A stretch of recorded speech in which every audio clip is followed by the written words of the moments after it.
Começa agora o Rede TV News, com Boris Casoy e Amanda Klein. Boa noite. Olá, boa noite. Pesquisa CNT aponta que a aprovação pessoal do presidente Bolsonaro é de 57,5%. Já em relação à reforma da Previdência, a população está dividida. 45,6% desaprovam e 43,4% aprovam a reforma. Ministro da Educação volta atrás e admite ter errado ao pedir em carta enviada às escolas que crianças fossem filmadas cantando o hino nacional. Ricardo Vélez reconhece que se enganou ao usar o slogan da campanha de Bolsonaro. Sérgio Cabral depõe e assume pela primeira vez que recebeu propina. Ex-governador do Rio diz que agora está aliviado e que seu apego ao poder e dinheiro é um vício. A violência contra a mulher no Brasil assusta. Levantamento aponta que a cada minuto, 30 mulheres são vítimas de algum tipo de violência no país. Jornalistas detidos no Palácio Presidencial da Venezuela são deportados para os Estados Unidos. Os profissionais afirmam que foram expulsos do país depois de uma entrevista interrompida por Nicolás Maduro. As principais notícias do Brasil e do mundo em instantes no Rede TV News.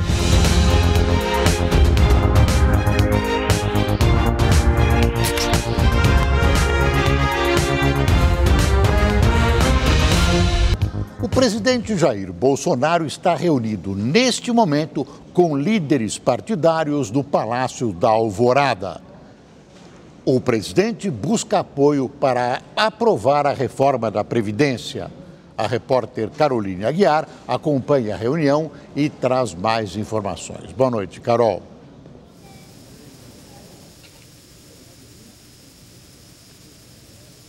Boa noite, Boris. Boa noite, Amanda. Bom, já estão aqui no Palácio da Alvorada líderes de pelo menos 12 partidos, entre eles o MDB, Democratas, Solidariedade, PR, PSD e também os líderes do PSL, partido do presidente Jair Bolsonaro. E o objetivo dessa reunião é trazer uma coerência, uma unidade para a votação da reforma da Previdência, tanto que está aqui também o presidente da Câmara, Rodrigo Maia. Essa reunião faz parte dessa ofensiva, o início dessa ofensiva aí para a votação da reforma da Previdência, e também é uma resposta a uma reclamação que vinha sendo feita por muitos integrantes da base, que é de que estava faltando diálogo entre o Congresso e o Palácio do Planalto, de que o presidente Jair Bolsonaro não estava dialogando com os apoiadores no Congresso. Então, por isso esse jantar, para estreitar esses laços. Mas essa ofensiva começou hoje, logo cedo, com o presidente Jair Bolsonaro e depois teve a participação também do secretário da Previdência, Rogério Marinho. Vamos ver na reportagem.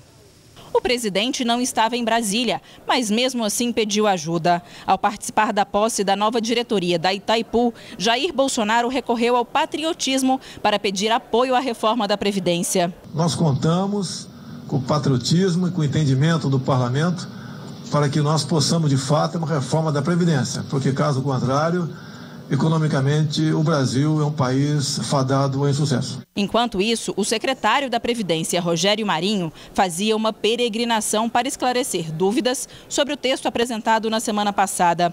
A bancada ruralista foi atendida separadamente. Além do peso político desses parlamentares, a ala rural é responsável pela maior parte do déficit da Previdência. Só em 2018, o rombo foi de 114 milhões e para 2019, a previsão é de 116 milhões. Se a frente parlamentar continuar com a máxima que todo mundo é a favor, desde que não mexa com os meus interesses, não sai absolutamente nada. A frente tem que tirar privilégio e tem que levar-se em consideração que todo mundo tem que contribuir para ela ser equilibrada. Marinho também se reuniu com as bancadas do PSD, PSDB e PR. E o que o secretário mais escutou é que a proposta precisa de mudanças. Nós temos a clareza da importância da reforma e sabemos que o texto precisa de aprimoramento. O líder do governo concordou que é possível alterar o texto. É lógico que nós vamos defender a íntegra, mas isso não quer dizer que não haja abertura para o diálogo. Mas o próprio secretário da Previdência alertou que alterações podem diminuir a economia prevista de mais de R$1 trilhão.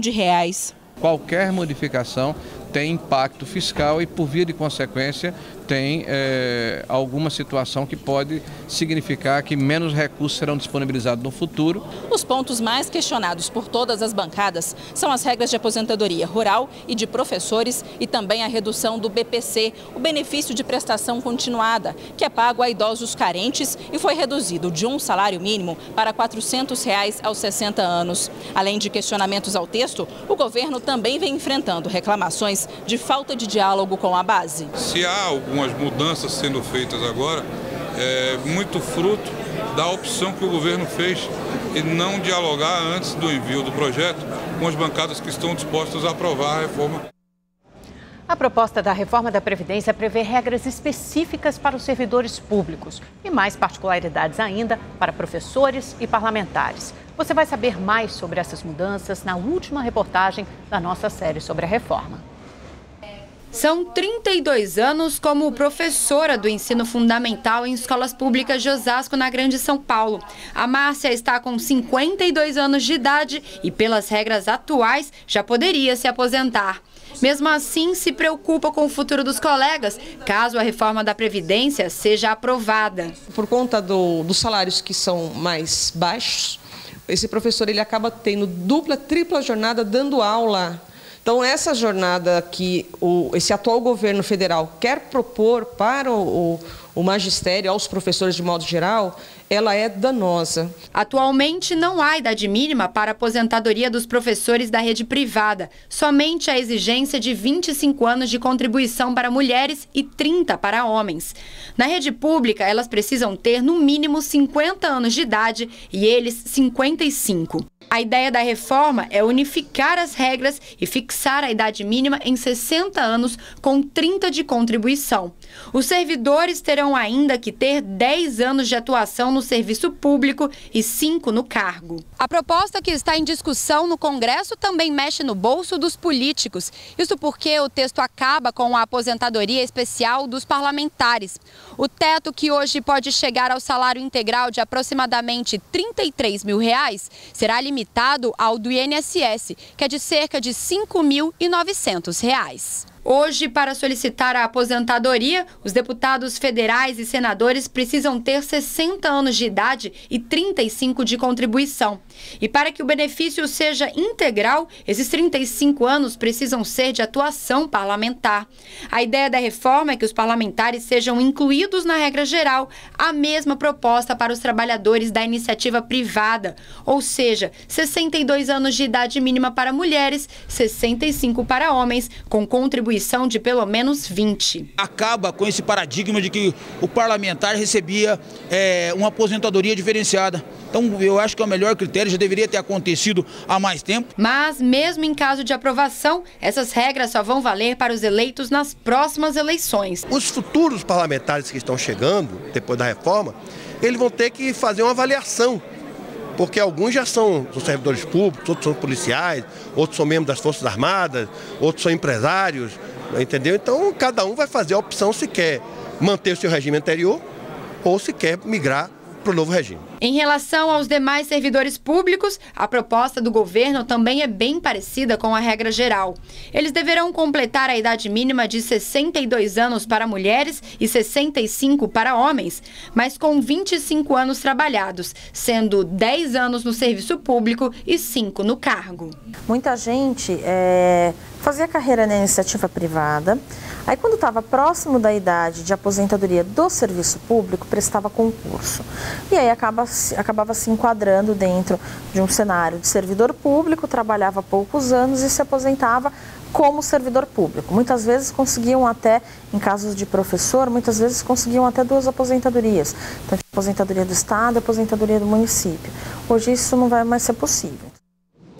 Pesquisa da Confederação Nacional do Transporte, em parceria com o Instituto MDA, aponta que o presidente Bolsonaro tem quase 60% de aprovação.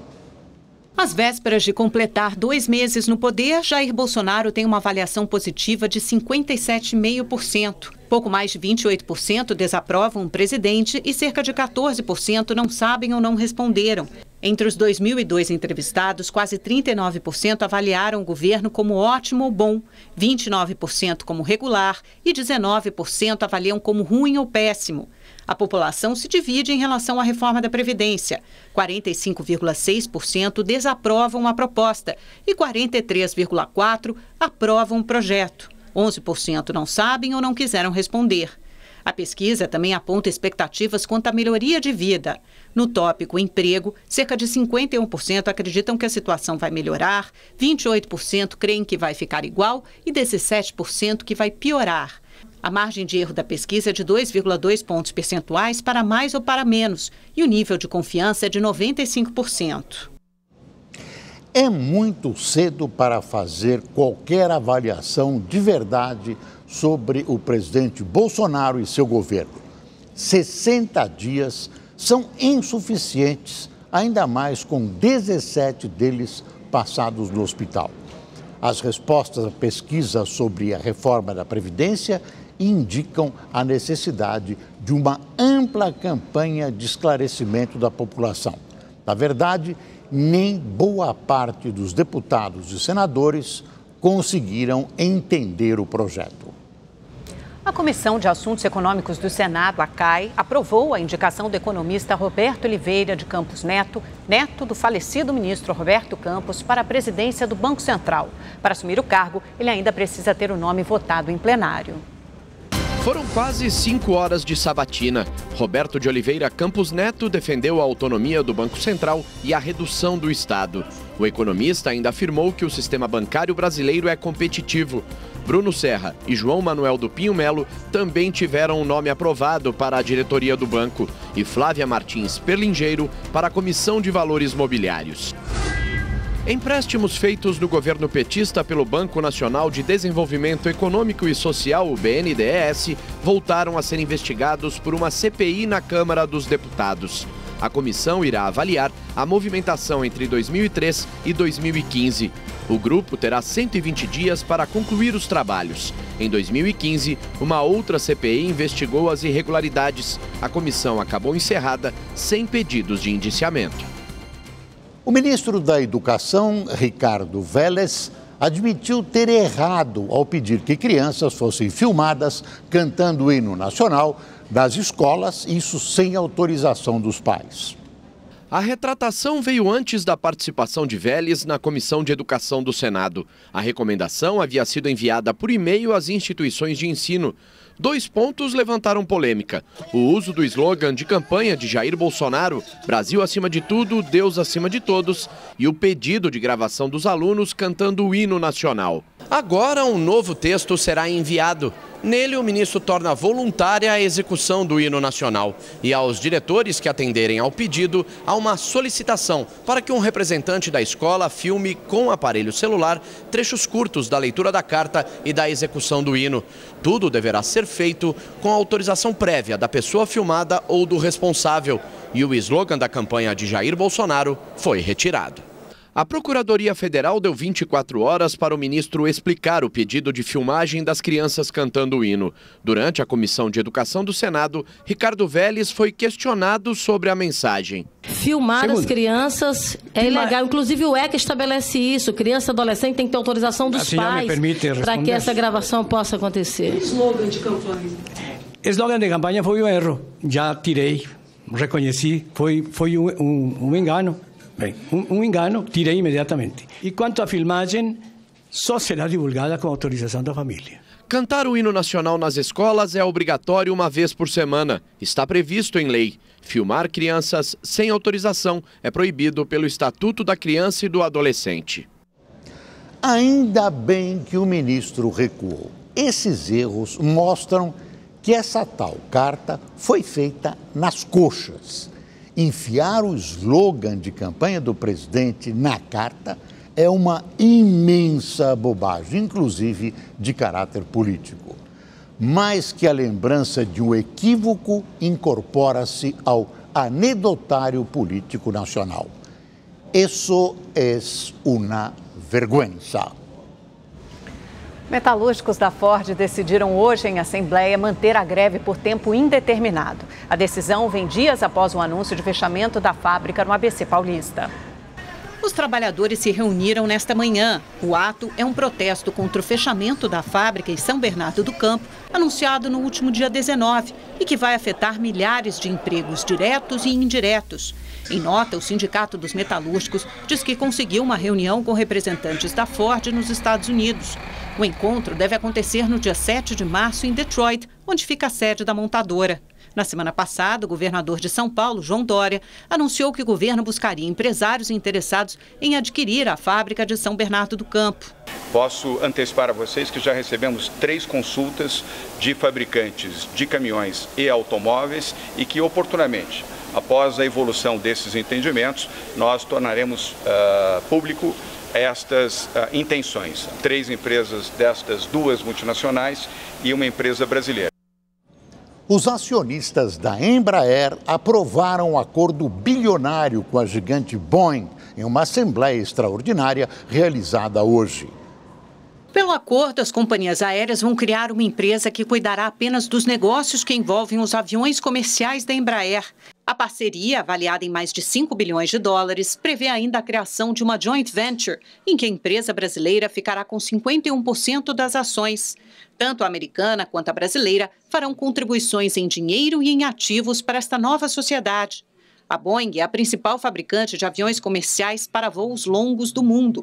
Já a Embraer lidera o mercado de jatos regionais, com aeronaves equipadas para voar distâncias menores. A expectativa é de que o processo de criação da nova companhia seja concluído até o fim do ano. O governo federal já deu aval para o negócio, que agora precisa ser aprovado pelo CAD, o Conselho Administrativo de Defesa Econômica.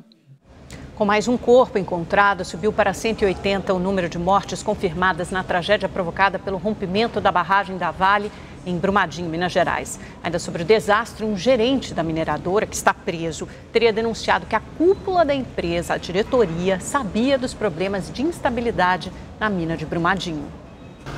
A denúncia seria de um dos gerentes da Vale, preso preventivamente junto com outros 7 funcionários da empresa há 11 dias. Durante os depoimentos, um engenheiro teria afirmado que a diretoria executiva da mineradora sabia que a barragem de Brumadinho já estava em um nível crítico de segurança. A informação foi divulgada hoje pela coluna da jornalista Mônica Bergamo, da Folha de São Paulo. Ela cita ainda que o gerente diz que discutiu com superiores e que eles estavam cientes dos problemas da barragem. É a primeira vez que um funcionário aponta a responsabilidade para executivos da mineradora. 4 diretores da Vale entraram com pedido de habeas corpus preventivo no Superior Tribunal de Justiça.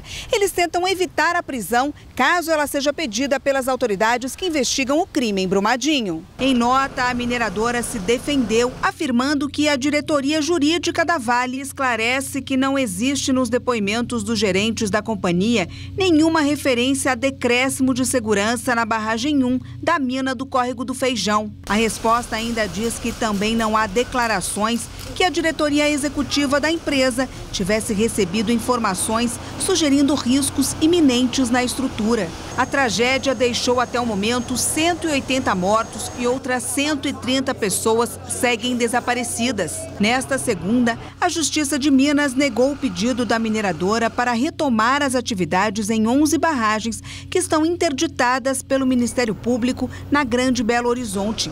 A empresa alega prejuízos financeiros. Na decisão, o juiz afirmou que é melhor a Vale deixar de lucrar a provocar novas tragédias. A Polícia Federal fez uma operação hoje em Brasília e no Espírito Santo contra um esquema de indenizações a falsos pescadores. Eles se diziam vítimas da lama da tragédia com a barragem de Mariana. O prejuízo é de mais de 7 milhões de reais aos cofres públicos. Ao todo, 55 homens da Polícia Federal cumpriram 24 mandados de busca e apreensão em Brasília e nos municípios capixabas de Baixo Guandu, Vitória, Vila Velha e Serra. Os agentes apreenderam documentos na sede da Colônia de Pescadores, em Baixo Guandu, e no próprio Escritório Federal de Aquicultura e Pesca, em Vitória. Documentos também foram apreendidos na casa de Cláudio Márcio Alvarenga, presidente da Colônia de pescadores de Baixo Guandu. Há pouco mais de um ano, a equipe do Rede TV News esteve no município para mostrar os reflexos da lama de minério no Rio Doce. Na época, Cláudio Márcio reclamou do valor das indenizações pagas pela Fundação Renova. Que a gente conseguiu um valor, talvez chegar aí a 2 até 3 mil reais mensal. Ajuda, mas não atende. Segundo as investigações, os suspeitos fingiam ser pescadores e solicitavam um registro profissional para receber indenizações pela contaminação causada ao Rio Doce pelo rompimento da barragem de Fundão, em Mariana. Os registros falsos eram obtidos com a ajuda de servidores do Escritório Federal de Agricultura e Pesca do Ministério de Agricultura. Cada uma das partes ficava com uma porcentagem das indenizações. Cerca de 100 suspeitos foram beneficiados pelo esquema ilegal. Algumas das indenizações chegaram a 70 mil reais. De acordo com a Polícia Federal, um prejuízo de mais de 7 milhões de reais. Os acusados responderão pelos crimes de estelionato, falsidade ideológica em documentos públicos, inserção de dados falsos em sistemas de informação e corrupção passiva. Em nota, a Fundação Renova afirma que apoia as investigações e se coloca à disposição para esclarecimentos. Não conseguimos contato com o presidente da colônia de pescadores de Baixo Guandu, Cláudio Márcio Alvarenga. Também não tivemos resposta do Escritório Federal de Agricultura e Pesca no Espírito Santo. Aproveitar-se, explorar essa tragédia é de uma canalice sem limites. Esses estúpidos, criminosos, bandidos cruéis têm que passar um bom tempo nas aprazíveis masmorras deste país sem direito a progressão nenhuma. Existem determinadas atitudes que mostram que alguns seres não podem ter o direito ao convívio humano. Preso há mais de 2 anos, o ex-governador do Rio, Sérgio Cabral, mudou de advogado e de discurso. Ele, que até então vinha admitindo apenas o uso de Caixa 2, agora assumiu que recebeu dinheiro de propina nos 2 mandatos. Diz também que está arrependido de não ter falado nada antes. Sérgio Cabral prestou depoimento na 7ª Vara Criminal Federal do Rio por 1h30. Foi um novo interrogatório sobre a Operação Fatura Exposta, que investiga contratos na área de saúde entre o Instituto Nacional de Traumatologia e Ortopedia e o governo do estado. O nome da história que eu decidi falar a verdade e ficar bem comigo mesmo. No primeiro depoimento sobre o processo que investiga fraudes na saúde, Sérgio Cabral havia ficado em silêncio. Desta vez, ele detalhou o esquema de recebimento de propinas e citou outros setores do governo. O ex-governador contou que conheceu Sérgio Cortes, que foi seu secretário de saúde, durante a campanha de 2006. Ele também disse que informou a Cortes que tinha um acordo com Arthur Soares, o maior fornecedor do governo do estado na gestão de Cabral. Quando acabou a eleição, eu fiz questão de dizer para o Sérgio Cortes, tem um contrato já em vigor, o Arthur é que coordena a arrecadação dos recursos, nós vamos combinar uma propina aqui que seja de 3% para mim e 2% para você. Esse meu erro de postura, né, de apego a poder, a dinheiro, a tudo isso, né, isso é um vício. Esse discurso do ex-governador, se ele viesse repetir, de repente traga mais dados, mais informações para outros. O que foi hoje, em relação a Sérgio Cortes, foi mais do que tanto o Ministério Público quanto o juiz já sabe. Na semana passada, Cabral procurou o Ministério Público Federal e admitiu que recebeu propina de empreiteiras, fornecedores e negociações envolvendo o governo do estado. Segundo ele, houve acordo na licitação da linha 4 do metrô e quase todas as empresas do consórcio pagaram propina para vencer a concorrência. Se nós não tivéssemos feito o acordo, podia ser mais barato. Entre as empresas do consórcio estão a Odebrecht, a Queiroz Galvão, a Covan e a Carioca Engenharia. O ex-governador está preso desde novembro de 2016 e já foi condenado a quase 200 anos de prisão. Até então, nos depoimentos, ele havia admitido apenas o uso de Caixa 2. Gente, eu estou muito aliviado, sabia? E quero continuar ficando aliviado. Tá certo. Seja o tempo que eu passar na cadeia. A A Queiroz Galvão e a Carioca Engenharia não comentaram as acusações do ex-governador. A Odebrecht diz que tem colaborado com as autoridades. Já a Covan declarou que nunca fez qualquer tipo de pagamento a Sérgio Cabral. Nós não conseguimos contato com a defesa de Arthur Soares. Estou com pena do Sérgio Cabral, viciado em dinheiro e poder. Que horror! Um bebê de apenas 2 meses foi atingido por uma árvore que caiu durante o temporal que atingiu o Rio de Janeiro. Ele está internado e seu estado de saúde é estável. Arthur Miguel estava na casa de uma amiga da família quando a forte chuva começou. A mãe se arrumava para ir à escola quando uma árvore caiu devido ao temporal. Eu chutei a árvore caindo, eu fui e gritei, mãe! Aí quando minha mãe falou, foi na casa da Tânia, foi primeiro na Tânia, e meu filho estava lá. Aí eu já subi correndo, cheguei lá, minha mãe já tinha conseguido tirar ele, já estava sangrando muito, já estava já baleadozinho no colo da minha mãe. Eu peguei ele do colo da minha mãe e saí correndo. Lidiane levou o filho para uma unidade de pronto atendimento. Em seguida, ele foi encaminhado para o Hospital Getúlio Vargas, onde passou por vários exames. Ela conta que Arthur Miguel já chegou desmaiado e levou cerca de 4 horas para ser atendido.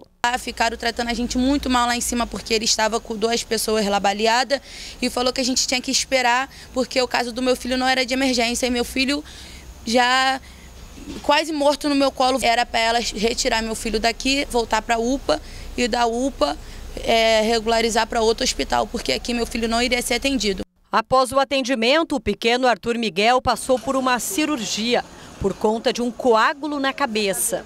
O caso aconteceu em Acari, na zona norte do Rio. A mãe de Arthur contou que a árvore também atingiu mais 3 casas vizinhas. Outras 6 crianças e uma grávida se feriram. 2 pessoas foram atendidas na unidade de pronto atendimento de Costa Barros e liberadas. O temporal atingiu o Rio no fim da tarde de ontem, após a sensação térmica chegar a 53,5 graus. Em vários bairros da zona norte da capital, choveu granizo. O temporal derrubou cerca de 40 árvores no Rio de Janeiro.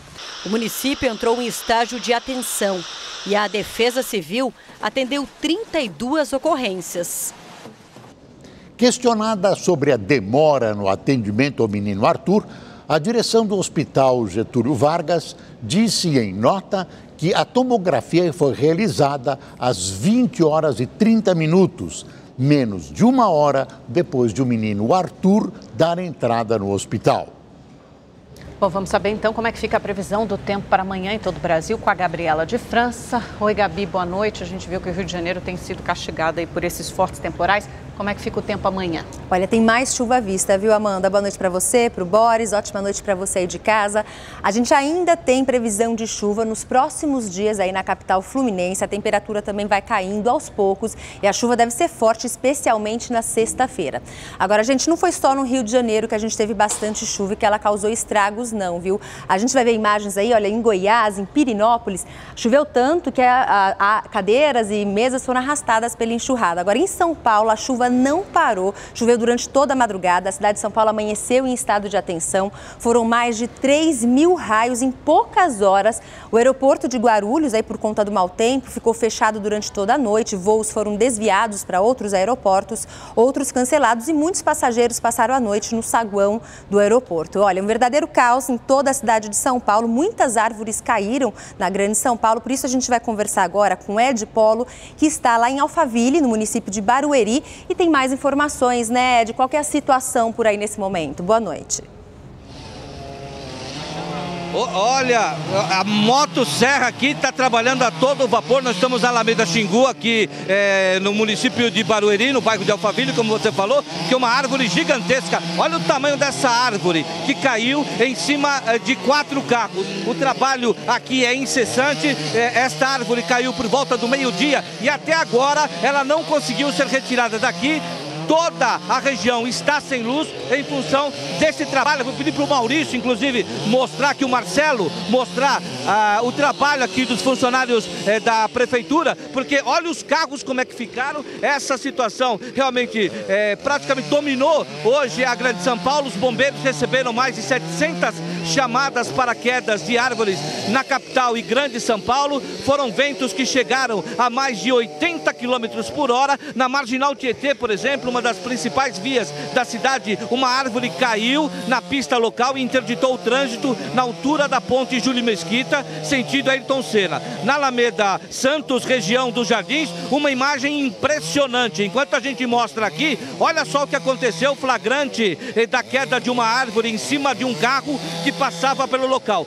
O motorista ficou ferido e encaminhado para o hospital. O trem da CPTM também, a linha do trem chegou a ficar parada por quase 3 horas aqui na Grande São Paulo em função deste dia muito complicado. Quer dizer, ontem também choveu bastante, hoje também, e aí todo mundo trabalhando bastante por causa da queda, né, dessas quedas de árvores. E a minha pergunta, no meio desse caos, Gabi, é o seguinte: amanhã vai continuar chovendo forte em São Paulo? Os funcionários da prefeitura vão ter muito trabalho também? Oi, Ed, olha, tem previsão de mais chuva sim, viu? Inclusive, a gente continua com alerta de temporal e aí a gente está falando, né, de chuva forte, volumosa, com raios, ventania nessas áreas em destaque do mapa. Portanto, volta a chover forte, continua chovendo forte em áreas aqui do Ceará, Piauí, Maranhão, Pará, áreas do Tocantins e até do oeste da Bahia. Muita chuva também amanhã sobre Mato Grosso do Sul, sul de Goiás, centro-sul de Minas, sul do Espírito Santo, Rio de Janeiro, São Paulo e até áreas aqui do norte de Minas. Só não vai chover aqui, olha, no extremo norte, pegando Roraima, entre Recife e Salvador, e no Rio Grande do Sul, onde o tempo volta a abrir, né? O que acontece é que a gente tem bastante umidade que vem aqui da Amazônia em direção ao sudeste, formando aí um canal de umidade. Olha só, em Porto Alegre amanhã o sol volta a aparecer, a temperatura fica entre 17 e 26 graus, nada de chuva por lá. Agora, na capital paulista, a chuva vem a qualquer hora do dia, novamente pode ser forte em alguns momentos, sensação de friozinho, a máxima não passa dos 24 graus. Muito sol e calor amanhã lá em Boa Vista, vamos ver aqui as temperaturas, a máxima chega aos 35 graus, mesma coisa em Vitória. E olha, gente, quem já está de olho, pensando aí no carnaval, já adianto que ele vai começar com chuva em São Paulo e Rio de Janeiro, essas instabilidades inclusive podem atrapalhar os desfiles, mas até lá a gente espera que a previsão mude, eu vou atualizando aqui no Rede TV News, certo? Isso, ainda tem um tempinho, talvez mude, né, Gabi? Tchau, gente, boa noite para todo mundo. Boa noite, Gabi. Quase 3 toneladas de maconha foram apreendidas pela Polícia Rodoviária Federal na região metropolitana de Belo Horizonte. A droga estava escondida em um caminhão que transportava eletrodomésticos. Um cão farejador ajudou a encontrar a droga, que estava em meio a centenas de caixas em um fundo falso no caminhão. De acordo com a polícia, a carga saiu de Santa Catarina e tinha como destino a Bahia. O motorista foi preso em flagrante. Em São Paulo, policiais do Departamento Estadual de Investigações Criminais apreenderam cerca de 50 mil pares de tênis falsificados. Todos os produtos estavam em um depósito no centro da cidade. O gerente do local foi detido. Uma mulher morreu após ser baleada em uma tentativa de assalto em Osasco, na Grande São Paulo. De acordo com testemunhas, Tabata Paula Santo, de 46 anos, estava no portão de casa onde morava quando foi abordada pelos criminosos. A mãe da vítima também foi atingida por um disparo. Ela foi socorrida e não corre risco de morrer. Os bandidos fugiram sem roubar nada. 6 jornalistas que foram detidos no Palácio Presidencial da Venezuela foram deportados hoje para os Estados Unidos. O grupo diz que foi expulso depois de uma entrevista com Nicolás Maduro. Quem mostra é a correspondente Luciana Camargo. Segundo o apresentador da emissora Univision, Jorge Ramos, ele questionou Nicolás Maduro sobre os relatos de abusos, torturas e perseguição a opositores no país. E quando mostrou este vídeo, a entrevista foi interrompida por Maduro. A gravação mostra homens comendo restos de alimentos retirados de um caminhão de lixo. O grupo critica o governo e pede a saída do chavista. Jorge Ramos conta que Maduro se irritou e mandou prender os jornalistas. Os equipamentos também foram apreendidos e os profissionais tiveram que fornecer as senhas dos celulares. A equipe ficou detida por algumas horas antes de ser deportada. Pelas redes sociais, o ministro das Comunicações venezuelano chamou a entrevista de show barato. Desde que o líder da oposição, Juan Guaidó, se autodeclarou presidente interino, pelo menos 7 jornalistas estrangeiros já foram presos na Venezuela. Guaidó, aliás, voltou a ser ameaçado por Maduro. Em entrevista à rede americana ABC News, Maduro afirmou que Guaidó terá que prestar contas à justiça por ter deixado o país. Uma decisão da Suprema Corte, controlada por Nicolás Maduro, segundo a oposição, impede que Guaidó viaje para fora da Venezuela. Na sexta, o líder da Assembleia Nacional cruzou a fronteira com a Colômbia em uma tentativa de garantir a entrada da ajuda humanitária. Ontem, ele participou da reunião do Grupo de Lima, em Bogotá. Enquanto isso, mais militares venezuelanos desertam. O número subiu hoje para 326. Com malas e sacolas, eles fogem do país usando rotas clandestinas. As nossas famílias estão passando por tempos difíceis, estão famintas. O governo não faz nada para resolver nosso problema. E não podemos continuar nessa situação. Este vídeo, divulgado ontem, mostra soldados fugindo para o Brasil em uma caminhonete. O Itamaraty aumentou os esforços para retirar brasileiros da Venezuela. Segundo o governo, cerca de 13 mil moram no país vizinho. Luciana Camargo, de Nova York, para o Rede TV News. Essa reação de Maduro aos jornalistas é uma atitude tipicamente ditatorial. Por mais incômodas, ousadas ou inconvenientes que fossem as perguntas, um presidente democrático não se sentiria no direito de mandar prender no Palácio Presidencial jornalistas. Maduro, apesar de tudo, da fome, da miséria, você viu esse pessoal comendo lixo, que é impressionante, ainda se mantém no poder graças ao apoio dos militares. Mas certamente o prazo de validade do presidente Maduro está se esgotando. Um casal de venezuelanos recomeçou a vida no Brasil vendendo comidas típicas em Fortaleza. Ele é engenheiro e ela contadora, mas fugiram da crise que tomou conta do país.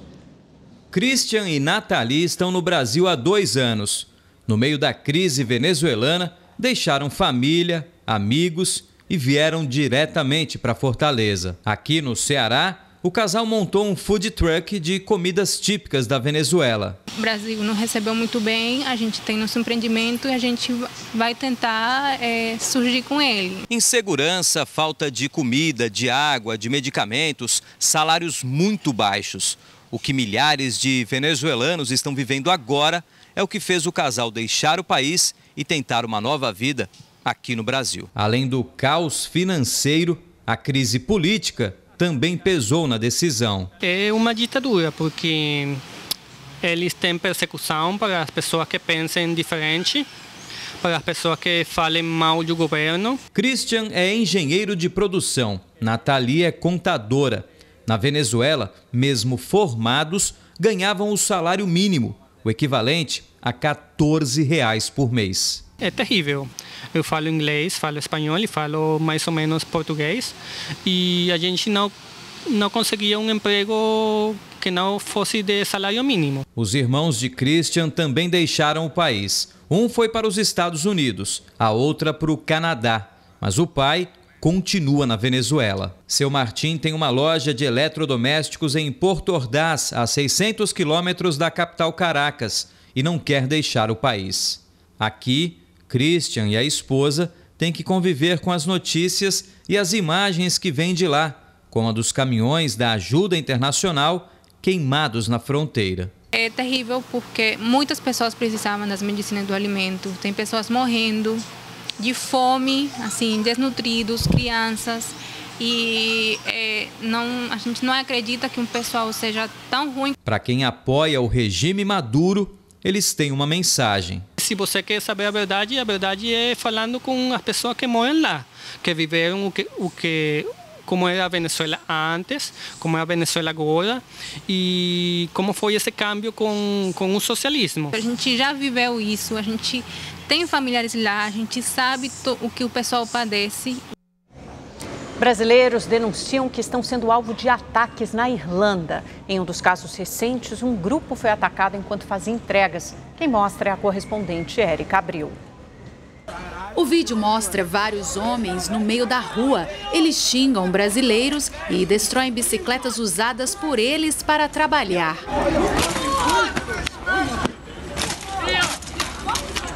Um dos jovens chega a jogar a bicicleta contra o grupo. Peraí, deixa em pé e quebra o raio, deixa em pé e quebra o raio. Nesse outro trecho, um homem continua a provocação e tira a camisa. Fica aqui, ó. Bora. Ele avança e atira outra bicicleta. Cuidado aí, ó. As imagens foram registradas na semana passada em Dublin. Todos os brasileiros atacados trabalham para uma empresa de entrega de comida. Há menos de 10 dias, outro brasileiro já havia sido agredido. O rapaz disse que foi fazer uma entrega e acabou surpreendido por um grupo enquanto estava no telefone. Ele quebrou o nariz e sofreu várias escoriações pelo corpo. As vítimas dos ataques dizem que não se trata de casos isolados, mas sim de xenofobia.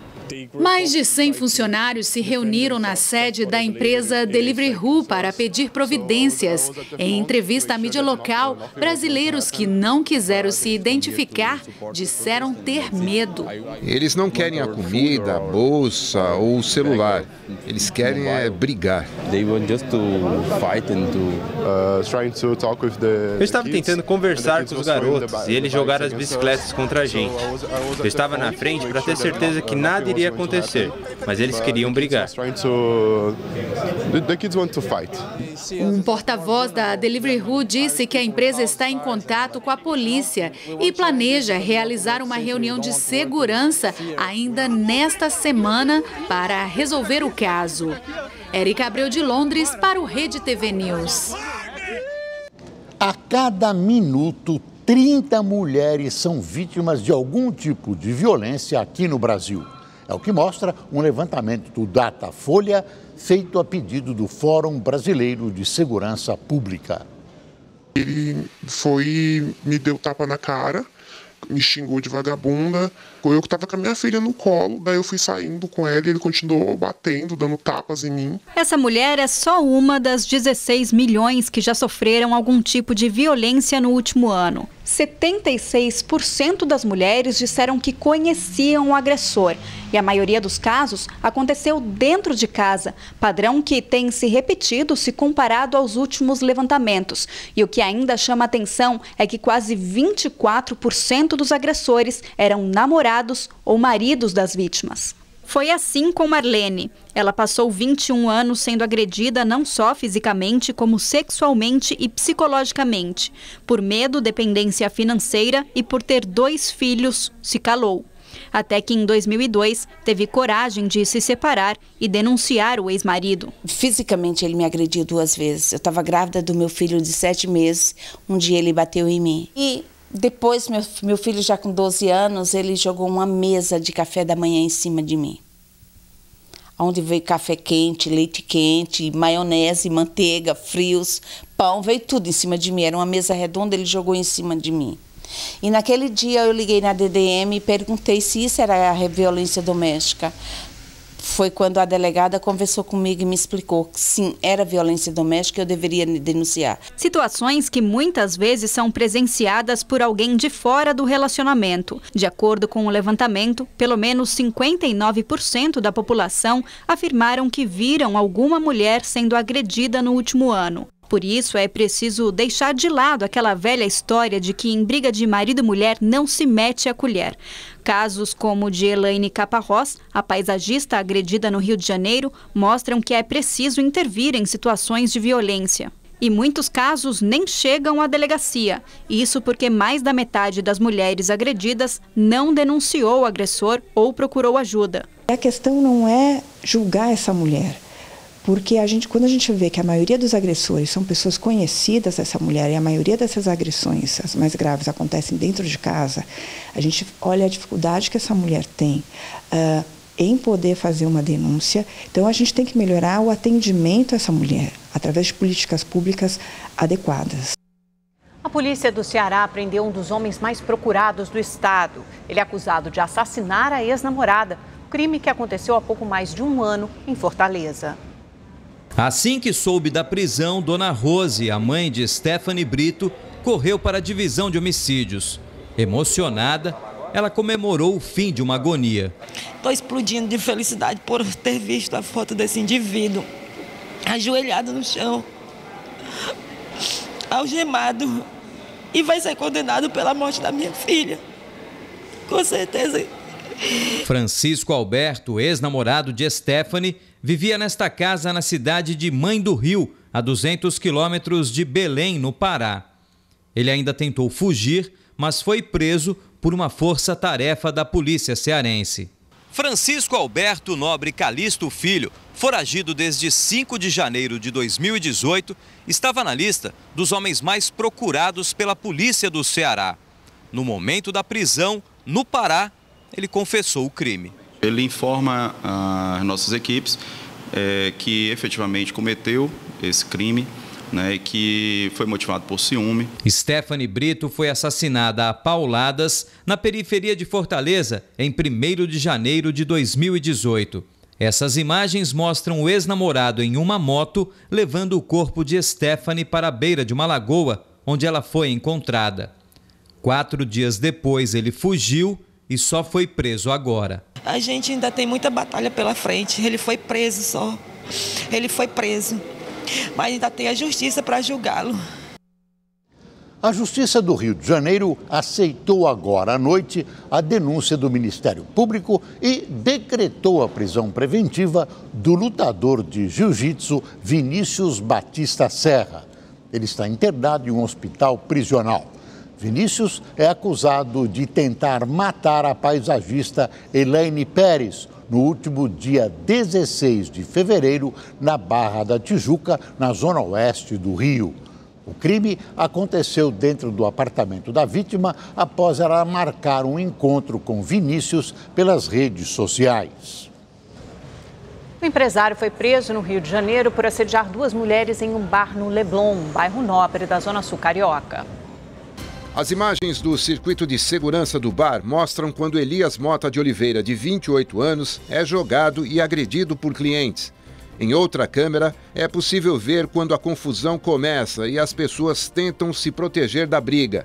Seguranças do local impediram que o homem fosse linchado e Ricardo foi preso em flagrante. De acordo com testemunhas, o empresário importunou uma jovem e tentou estuprar outra no banheiro e, como ela gritou, ele deu um soco nela. Em depoimento, Elias negou as acusações. Ele foi levado para a penitenciária de Benfica. Os líderes dos Estados Unidos e da Coreia do Norte já estão no Vietnã. Amanhã e quinta, Donald Trump e Kim Jong-un vão se reunir para discutir pela segunda vez a desnuclearização da Península Coreana. Veja na reportagem do enviado especial Marcelo Espíndola. Kim Jong-un foi o primeiro a chegar. Depois de uma viagem de 2 dias a bordo do trem blindado, foi recebido com um tapete vermelho em Dongdan. Cercado por um forte esquema de segurança, seguiu de limusine a Hanoi. Já Donald Trump chegou à capital vietnamita à noite, ao contrário do ditador norte-coreano, de um jeito mais tradicional. Depois de desembarcar do Air Force One, recebeu os cumprimentos das autoridades e seguiu para o hotel. A segunda cúpula começa amanhã, quando os líderes vão jantar juntos. Na quinta, as delegações se reúnem durante todo o dia. E se tudo está preparado para este segundo encontro, o que se espera, ao contrário do primeiro, considerado evasivo, com poucos resultados, é que agora este símbolo de fato represente um acordo concreto. que resulte na desnuclearização da Coreia do Norte. No ano passado, Trump e Kim fecharam um acordo para avançar nas negociações de paz. Apesar de se comprometer a acabar de vez com as ogivas no país, o regime norte-coreano pouco fez até agora. O presidente americano quer mais garantias sobre o fim do programa nuclear antes que determine o relaxamento das sanções tão desejado pelo ditador. O Vietnã foi escolhido para sediar a cúpula por manter boas relações com Washington e Pyongyang. Antes palco de guerra com os Estados Unidos, agora apresenta a cidade anfitriã com o símbolo da paz em várias ruas. Cerca de 200 agentes secretos norte-americanos estão espalhados pela cidade e o exército do Vietnã está em pontos estratégicos para garantir a segurança do evento. Marcelo Espíndola, enviado especial a Hanoi, no Vietnã, para o Rede TV News. A especulação é que do encontro poderá surgir a formalização da paz na Coreia, entre as duas Coreias, com a assinatura de um tratado de paz. Como em 1953 foi assinado apenas um armistício, tecnicamente as duas Coreias continuam em guerra. A Justiça da Austrália condenou um dos principais nomes do Vaticano por abuso sexual. Ele foi considerado culpado por molestar 2 adolescentes. Veja na reportagem de Mauro Beni. O cardeal George Pell deixou o tribunal sob protestos. Chamado de monstro e pedófilo, teve que contar com a ajuda da polícia para entrar no carro. O cardeal, de 77 anos, foi considerado culpado por abusar de 2 meninos de 13 anos que faziam parte do coral religioso de uma catedral de Melbourne. Na década de 90, o relato de uma das vítimas, que não tiveram a identidade revelada, foi lido pela advogada. Como muitos sobreviventes, senti vergonha, solidão e depressão. Levou muito tempo para eu entender o impacto disso na minha vida. Eu acreditei em alguém que devia temer e temi relacionamentos em que eu devia acreditar. Próximo ao Papa, George Pell era o número 3 da igreja e ocupava o posto de tesoureiro do Vaticano. É a maior autoridade católica já condenada por abusos. O cardeal se diz inocente. A pena dele ainda não foi definida. A condenação é de dezembro, mas só pôde ser revelada hoje, 2 dias depois do fim da cúpula que reuniu o Papa e 190 bispos para discutir o escândalo que atinge a igreja. O Vaticano chamou a decisão da justiça australiana de dolorosa. Disse que vai aguardar o cardeal recorrer, mas determinou que ele fique bem longe de menores de idade. Mauro Beni, de Roma, para o Rede TV News. A Índia anunciou hoje que realizou um ataque aéreo contra muçulmanos radicais na região da Caxemira, controlada pelo Paquistão. O bombardeio provocou a revolta do governo paquistanês. De acordo com o governo indiano, o alvo do ataque era um campo de treinamento de um grupo extremista. 12 aeronaves com 1 tonelada de explosivos foram usadas na ofensiva. Vários terroristas morreram, segundo as autoridades, mas nenhum número oficial foi divulgado. O bombardeio é uma resposta ao atentado que deixou mais de 40 militares indianos mortos há cerca de 10 dias. Mas foi considerado uma agressão pelo governo paquistanês, que nega abrigar jihadistas e prometeu responder ao ataque. Índia e Paquistão, 2 potências nucleares, já travaram 3 guerras, 2 das quais pelo controle total da Caxemira. Os casos de dengue no Brasil cresceram mais de 140% em 2019. Este foi o primeiro balanço divulgado pelo Ministério da Saúde neste ano. Segundo o órgão, até o dia 2 de fevereiro, foram registrados mais de 54 mil casos suspeitos da doença. No mesmo período de 2018, este número foi de quase 22 mil. A região Sudeste lidera a lista. São mais de 32 mil casos suspeitos registrados. São Paulo teve um aumento de 1000% em relação a 2018. Saltou de 1.450 para 17.004 casos. Neste ano, 5 pessoas morreram por causa da dengue em todo o país. Uma no Tocantins, uma em São Paulo, 2 em Goiás e uma no Distrito Federal. O ministro do Supremo Tribunal Federal, Luiz Fux, negou o pedido do ministro do Turismo, Marcelo Álvaro Antônio, para transferir para o STF as investigações sobre supostos candidatos laranjas do PSL em Minas Gerais. Fux argumentou que o caso não tem relação com o mandato, por isso deve permanecer na Justiça Mineira. O ministro nega as acusações.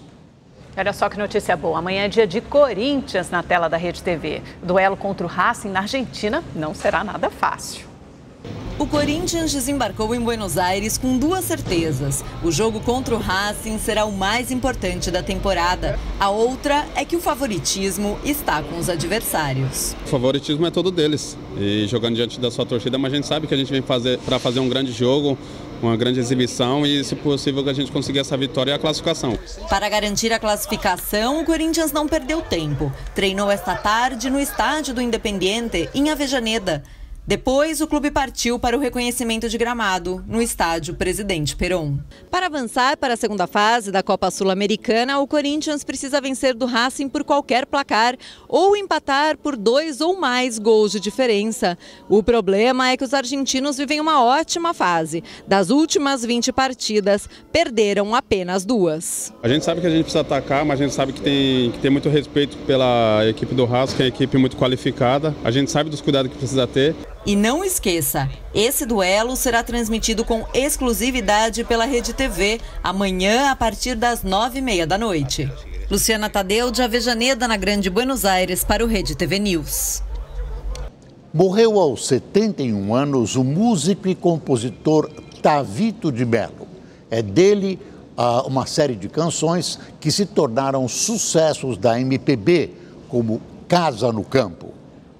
Tavito, que na verdade se chamava Luiz Otávio de Melo Carvalho, estava internado em um hospital de São Paulo para tratar um câncer no pescoço. O músico tinha nas palavras um de seus maiores dons. Compôs letras belíssimas como a de Casa no Campo. Eu quero uma casa no campo, do tamanho ideal. A música foi sucesso com Elis Regina e Zé Rodrigues. Eu quero a esperança de óculos e um filho de cuca legal. Integrante do famoso Clube da Esquina, nos anos 70, Tavito tinha parceiros musicais de primeira grandeza na música brasileira. Trabalhou com artistas como Rony Von, entre outros. O velório será no cemitério do Araçá e o corpo de Tavito será cremado nesta quarta, no crematório Vila Alpina, em São Paulo. Eu quero carneiros e cabras. A cantora colombiana Shakira foi intimada pela Justiça Espanhola para responder à acusação de fraude fiscal. Shakira deve comparecer à corte em Barcelona no dia 12 de junho. A cantora é alvo de um processo do Ministério Público que a denuncia por fraude fiscal. Segundo a promotoria, Shakira teria sonegado impostos entre os anos de 2012 e 2014. A fraude somaria 14 milhões e 500 mil euros, o equivalente a mais de 63 milhões de reais. A cantora alega que durante este período residia nas Bahamas e que só em 2015 se mudou permanentemente para a Espanha. Mas a promotoria diz que Shakira esteve no país a maior parte do ano. Atualmente, a cantora vive na Catalunha com o marido, o jogador Gerard Piqué, e os 2 filhos do casal. E se você perdeu algum momento do Rede TV News ou então quiser assistir novamente, inscreva-se no canal da Rede TV no YouTube. Uma boa noite. Boa noite e até amanhã.